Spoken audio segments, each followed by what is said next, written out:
acute spondylitis with the left Spondylitis.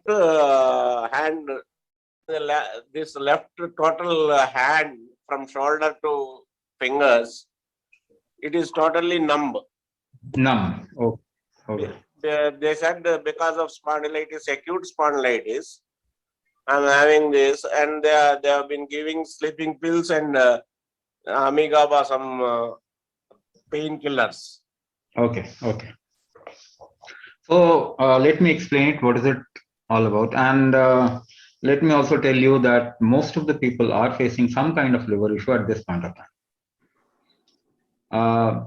When you say diabetes, diabetes is also related to liver disorder or discrepancy, and it is on rise. So one of the reason of hypothyroidism is also liver discrepancy, right? So yeah, in hypothyroidism also the tetrahydrothioronine, that means T4 converts to T3 in liver. So if liver is not functioning properly, T4 will not convert to T3, and T3 is usable hormone. T3 is what the body uses. So liver discrepancy is common. Fibromyalgia, itis. When you say itis, it is inflammation. Inflammation happens because of liver dysfunction or some digestive issue. Liver is a main organ for metabolism and digestion. So if liver gets impacted, inflammation or itis, when you say itis, it becomes common. So the body goes into inflammation, and after acute inflammation, it also goes into something called as autoimmune disorder. There is a chance that the body can go into autoimmune disorder. So what to do at this point of time? Will sleeping pill or painkiller help you? No, Swamiji, I'm not comfortable with them. Yes, yes. I'm just explaining for other people. I'm just explaining what is Yes, what is the treatment actually. What are we intending to do? yeah. So whenever body will get into difficulty, it will create pain. Pain is a protective mechanism of your body. So if you try to bend this finger beyond the limit, it will create pain. The body will create pain because the body doesn't want a damage at this place. So because of pain, we don't go beyond a threshold. So pain is basically a protective mechanism of this body. Now, pain also indicates that there is some problem behind. You need to take care of the problem, or you need to fix the problem. But without fixing the problem, what we usually do is cut the mechanism of pain. It is just like you don't want to follow the traffic light, so you break the traffic light. Painkiller is like breaking the traffic light, cutting the pain mechanism, which is obviously not right. The other thing is, if you put anything which is not your food into your body, see, your body has two brains basically. One is the central nervous system, this brain. The other is your liver. Liver recognizes everything that is useful for you and not useful for you. So it is a brain by itself. So if you put anything apart from your food into this body, any chemical, the liver gets impacted. The liver gets impacted. And usually nowadays what we are doing, we are bypassing the liver. We are trying to bypass the liver. We are titrating the dosage of whatever medicine you eat according to how much will bypass liver. We are directly putting injections in the body, which actually bypasses the liver, goes directly inside your body, which is not natural and conducive for the body. So cutting the pain signal is not a treatment. There is no medication. There is no medication in the world which can rejuvenate an organ. If you have gone into some kind of arthritis, suppose arthritis, or one bone gets broken or develops a mild crack, who joins the bone? There is no medicine for joining the bone. Your body joins the bone. You just, even if you keep the bone straight still, your body will join the bone. So the only healing mechanism in this world is human body. No medicine can heal human body. No medicine can heal or can improve organ function or correct an organ. There is no medicine till now in the last 100 years. It will never be in future also, because medicine is not something which is a natural process of the body. Rather, your body is not designed for medicine. And we are putting chemical into this, thereby for most of the chronic disease, there is no treatment. So what we need to do at this point of time? What is needed at this point of time? Creating an internal strength, organ strength. You need to improve the strength of your liver. How do you improve the strength of your liver? Is there any pill or any medicine or any food which can increase the strength of the liver? No, food can help you. The difficulty which liver is facing, if you correct your food, the liver will get a little support, but it not become strong. There is no medicine, there is no food which can make your liver strong. Unless and until you work upon your liver, there is no other way. To explain you simply, just to explain you simply, you go to gym, right? Lift weight from the right hand, only from the right hand. What will happen after 1 month? You'll see your right hand will build little muscles, isn't it?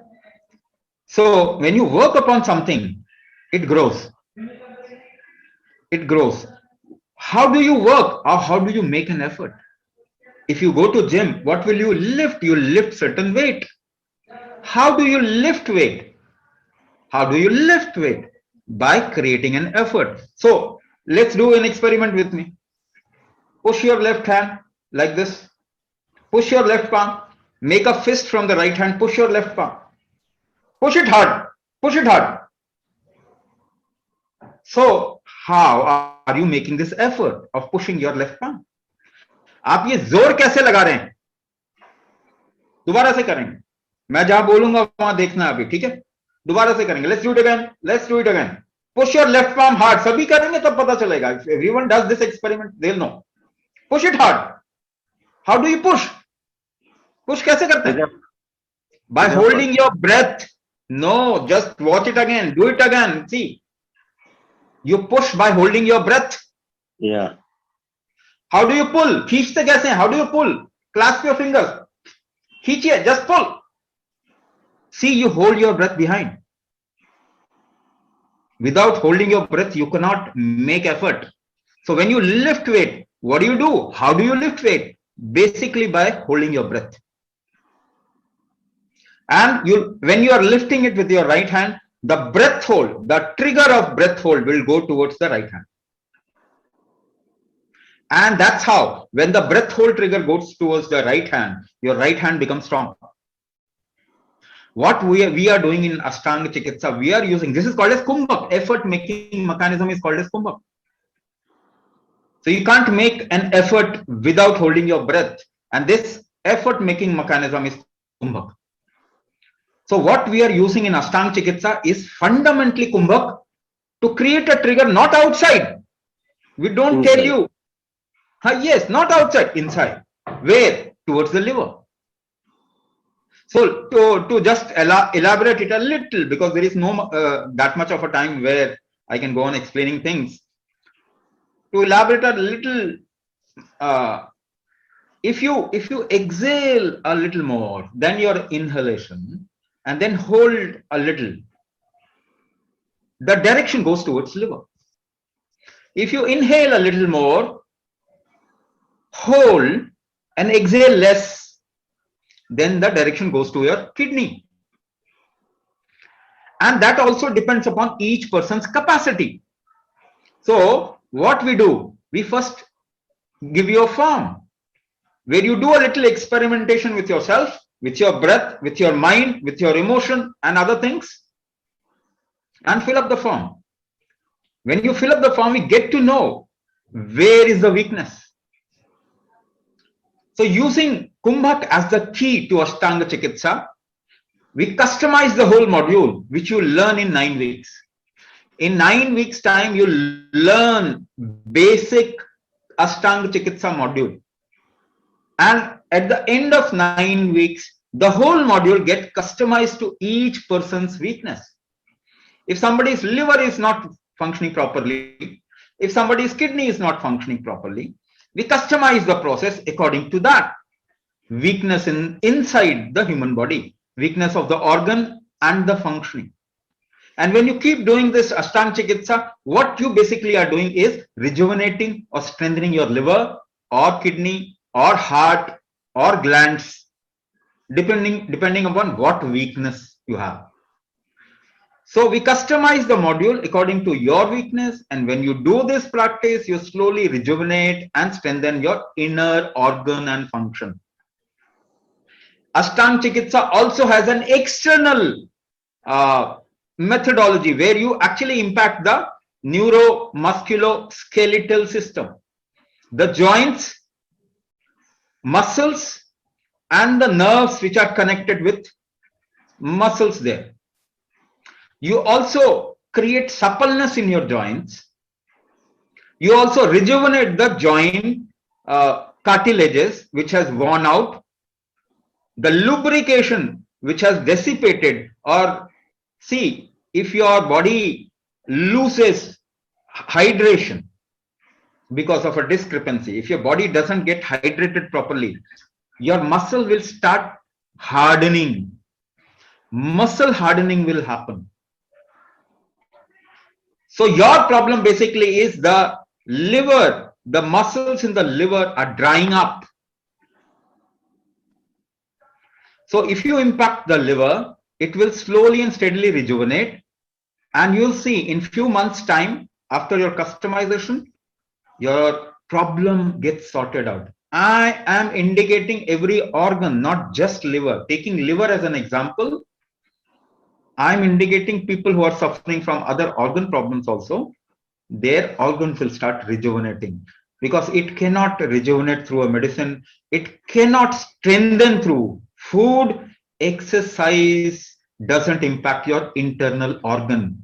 Have you heard in the news channel 40-year-old people are doing a lot of celebrity rather physically fit, they got into heart attack.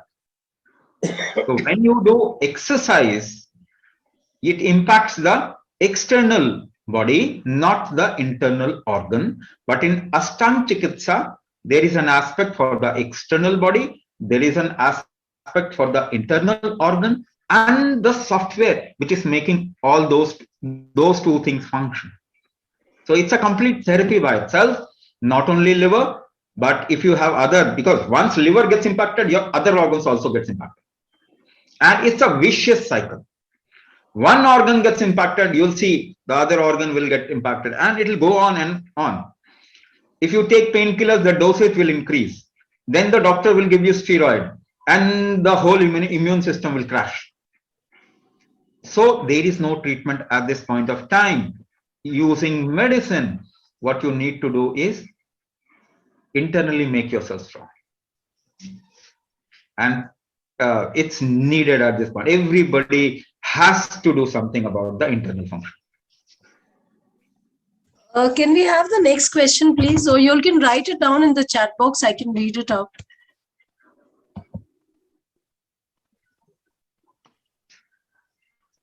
For spondylitis also the same thing, Swamiji? Yes, spondylitis. Itis means inflammation. Itis means inflammation. Inflammation happens due to 3 reasons, I would rather say. 3 reasons.